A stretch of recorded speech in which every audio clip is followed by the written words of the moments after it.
नमस्कार, मैं हूं विनय सिंह और राज्य परियोजना निदेशक उमाशंकर सिंह को पारा शिक्षक संघर्ष मोर्चा और अन्य लोगों ने मिलकर एक चिट्ठी आज लिखी है। 4 अप्रैल को जारी की गई चिट्ठी में ये बताया गया है कि उनकी क्या दिक्कतें हैं और उनकी मांगों पर जल्द विचार किया जाए अगर चुनाव कार्य को करवाना चाहते हैं तो।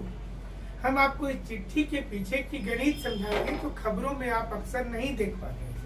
हम वो विश्लेषण करेंगे और ये बताएंगे कि पारा शिक्षकों के लिए ये चिट्ठी क्यों जरूरी है और ऐसे समय पर जब चुनाव कार्य नजदीक है। लेकिन उसके पहले आपको बता दें कि 15 नवंबर 2000 को जब झारखंड बना था, उसके तुरंत बाद एक आदेश निकालकर झारखंड राज्य में पारा शिक्षक को नौकरी दी गई थी। 2003 से ये सिलसिला जारी हुआ था और चलते चलते 1,1500 रुपया के तनख्वाह से ये वर्तमान में 12,000 रुपये की तनख्वाह तक पहुंच गया है।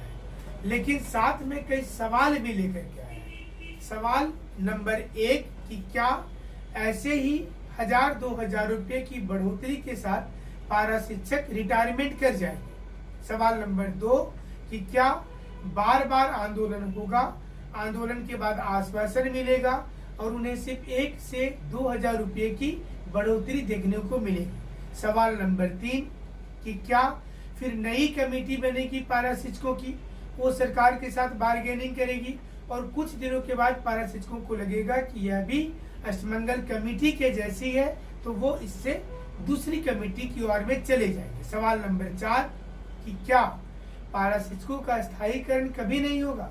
और सवाल नंबर 5 कि क्या पारा शिक्षकों का एक अस्थायी वेतन और एक रेगुलर प्रक्रिया की भी शुरुआत हो पाएगी।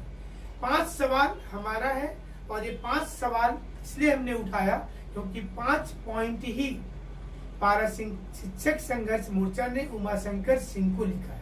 हालांकि उसमें ये सारे मुद्दे नहीं है। ये झारखंड अब तक न्यूज ने लगातार इन मुद्दों को उठाया है और हम कोशिश करते हैं कि पारा शिक्षकों को उनका हक जल्द से जल्द दिया जाए। सबसे पहले आपको बता दें कि ये पत्रांक नंबर है 816 4/4/2019 को ये जारी की गई है, जिसमें बताया गया है कि सेवा में जिला शिक्षा पदाधिकारी सह जिला कार्यक्रम पदाधिकारी समग्र शिक्षा झारखंड के सभी जिले। विषय है पारा शिक्षक के मानदेय भुगतान हेतु विवरणी उपलब्ध कराने के संबंध में। और इसमें बताया गया है कि जो हम लमसम में बता दे रहे हैं पूरी चिट्ठी की जो निचोड़ है, फिर बताएंगे चिट्ठी क्यों आई। नवंबर 2018 में 15/11 तक भुगतान सभी पारा शिक्षकों की राशि की विवरणी दी जाए। 15/11/2018 से 17/1/2019 तक हड़ताल में नहीं रहने वाले एवं इस अवधि में वास्तविक रूप से कार्यरत पारा शिक्षकों के मानदेय की विवरणी दी जाए। हमारा पहला सवाल है यहाँ पर कि क्या जो अष्टमंगल कमेटी है वो 17 जनवरी को बातचीत करते समय इस पर क्यों मान ली कि जो एक बार तो आप ये दावा कर रहे थे कि कोई भी व्यक्ति हड़ताल नहीं तोड़ेगा, जो तोड़ेगा उसे बाइकआउट की सजा दी जाएगी। दूसरी ओर आप चिट्ठी लिखते हैं कि जो हड़ताल में नहीं थे उन्हें पूरा पेमेंट दिया जाए। तो आगे से जब आप हड़ताल की योजना बनाइएगा तो आपके साथ कौन जाएगा, ये तो बड़ा सवाल उठ जा रहा है, क्योंकि आप ही हड़ताल में आने के लिए भी बोलते हैं और जो लोग हड़ताल में नहीं आया उनके लिए पेमेंट की भी डिमांड आज आप कर दे रहे हैं। तो ये बहुत विचित्र स्थिति है और इस अवधि में कार्यरत पारा शिक्षकों की सूची से पर्याप्त संतुष्ट होते हुए आंकड़े भेजेंगे ताकि बगैर कार्य पर रहे पारा शिक्षकों को भुगतान होने की संभावना नहीं रहे। मतलब ये भी रिक्वेस्ट किया गया है कि जो लोग काम नहीं किए उन्हें एक फूटी कौड़ी भी मत दीजिए। ये चिट्ठी जो है उमाशंकर सिंह को खुद पारा शिक्षकों ने ही लिखा है। ये हमारे पास भी एक चिट्ठी आई है और इसमें आपको बता दें कि ये पारा शिक्षकों के पास भी चिट्ठी आई है। इनफैक्ट इसका जवाब देना है जो अलग अलग शिक्षा पदाधिकारी के पास आया है। दिनांक 18/1/2019 से 31/1/2019 तक भुगतान सभी पारा शिक्षकों की राशि की विवरणी चाहिए। राज्य कार्यालय द्वारा निर्गत पत्रांक 144 दिनांक 8/3/2019 के आलोक में पारा शिक्षकों को अनुमान्य दिनांक 1/1/2019 से प्रभावी नए दर से मानदेय की गणना देनी है। सभी संबंधित मानदेय भुगतान की विवरणी नंबर 2018 से जनवरी 2019 तक एक ही सीट में संकलित कर एक मुफ्त भुगतान राशि विवरणी उपलब्ध करवा देंगे। अब देखिए यहाँ पर इसमें उमाशंकर सिंह की साइन भी है।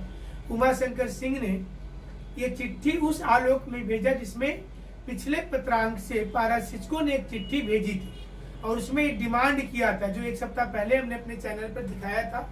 शुरू में त्रुटिपूर्ण तरीके से हमने इसे बोल दिया कि ये चिट्ठी संघर्ष मोर्चा ने भेजा है, वास्तव में ये उमाशंकर सिंह ने ये चिट्ठी प्रेषित की है। ये उस चिट्ठी का जवाब है जो पारा शिक्षकों ने कुछ दिन पहले मीटिंग करके और मुख्यमंत्री जी के यहाँ भी जब गए थे तो वहां पर ये चिट्ठी उन्होंने दिया था। उसके जवाब के स्वरूप ये चिट्ठी आ गई। इसमें साफ तौर पर कह दिया गया है कि जो पारा शिक्षक, चूंकि ये डिमांड किया गया था कि सैलरी जो लोग रेगुलर में है उन्हें दिया जाए, तो उसी के आलोक में चिट्ठी लाई गई है कि जो लोग ड्यूटी किए थे उन्हें पेमेंट मिलेगा, जो लोग नहीं किए थे वही नहीं मिलेगा। और ऐसे समय में लाया गया है जब पारा शिक्षक जो है वो आंदोलन करने के रास्ते पे आ गए, मतलब उनको लगता है कि वो फिर से एक बड़ा आंदोलन खड़ा करेंगे, चुनाव का बहिष्कार करेंगे। इन दोनों सोशल मीडिया पर हमारे चैनल में लगातार चल रहा है कि पारा शिक्षक नाराज हैं कि उन्हें पेमेंट दिया जाए, और उन्होंने कहा है कि सारी पेमेंट चाहिए, मतलब महीना 2 महीने वाली नहीं कि 6 महीने का बकाया है तो 1 महीने का पेमेंट दे दो और फिर 2-3 महीने काम करा करके फिर 1 महीने का दे दो। तो इससे पारा शिक्षक बहुत आहत हो जाते हैं क्योंकि उनके ऊपर कर्जा बहुत ज्यादा है। उमाशंकर सिंह जी ने ये जो चिट्ठी भेजी है इसमें साफ साफ प्रेषित करते हुए कहा है कि वो मतलब काम कर रहे हैं, ऐसा नहीं है कि वो चुपचाप बैठे हैं और इस चिट्ठी के बाद विवरणी आएगी और तब तक चुनाव शुरू हो जाएगा। देखिए 14 अप्रैल या जो डेट से शुरू होने वाला है, तो ये हमको ऐसा लग रहा है कि इस चिट्ठी के माध्यम से जो डैमेज कंट्रोल होना चाहिए था, मतलब पारा शिक्षकों की जो नाराजगी है उसे दूर करने की कोशिश की गई है। लेकिन अब पारा शिक्षक की जो कमेटी होगी, जो उन्होंने मुख्यमंत्री से अभी हाल के दिनों में बात किया था, वो इस पर क्या सोचते हैं, किस प्रकार से इसका जवाब देते हैं, ये देखना बहुत जरूरी होगा। हमारे साथ आप जरूर बने रहिएगा। हम आपको पल पल की घटनाक्रम बताएंगे, हर दिन का विश्लेषण करेंगे जो डेवलपमेंट हुआ है, और हम कोशिश करेंगे हमारे चैनल के माध्यम से कि सरकार पर दबाव बने कि आपकी राशि जल्द से जल्द आपको मिल जाए। हमसे जुड़ने के लिए शुक्रिया, धन्यवाद।